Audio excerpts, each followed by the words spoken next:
पाकातले रवा बेसन लाडू तुम्हाला बी करायचं आहे आणि कसं करावं समजून नाही गेलं तर माझा व्हिडिओ बघा. त्याच्यासाठी तुम्हाला काय होते छान शिकले जाते बघा. आणि तुम्ही केल्यानंतर सगळेजण म्हणतात कुठून बघितल्या मग माझं नाव सांगा बघा.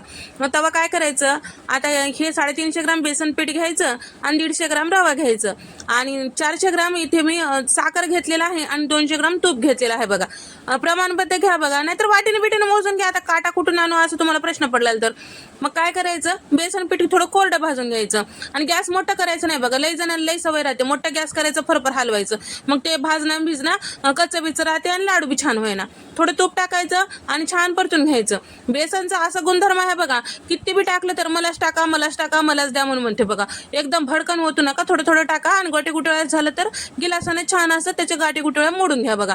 नंतर रवा भाजून घ्यायचं बघा. असलेल्या तुपामध्ये रवा थोडं तूप टाकलं तर बी छान भाजले जाते बघा. त्याला जास्त तुपाची गरज नाही, बेसनच लय मोठं लागते बघा. मग त्याच्यानंतर काय करायचं, पाक तयार करून घ्यायचं. पाक तयार करताना काय करायचं, पाणी बी लय मोठं भटकन होतो नाही बघा. साखरामध्ये थोडं कमीच टाकावं आणि एकतारी पाक करा. त्याच्यानंतर हे लाडूचं मिश्रण यामध्ये टाकून छान असं व्यवस्थित एकसारखं मिक्स करून घ्या. मग लाडू वळून घ्यायचं. किती सोपं आहे बघितलं की. आता मोठा व्हिडिओ आपल्या चॅनलवर आहे, जाऊन बघू शकता बघा. तुम्हाला वेळ असेल तर, नसेल तर आता गेलाच 2दा-3दा बघितले की तुम्हाला समजून जाते बघा.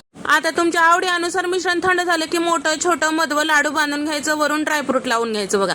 आता व्हिडिओ पाहिल्याबद्दल धन्यवाद आणि जाता सबस्क्राईब करून जावा बघा, नाहीतर लाईक करा. हे दोन्हीपैकी कोणतं बी केलं तर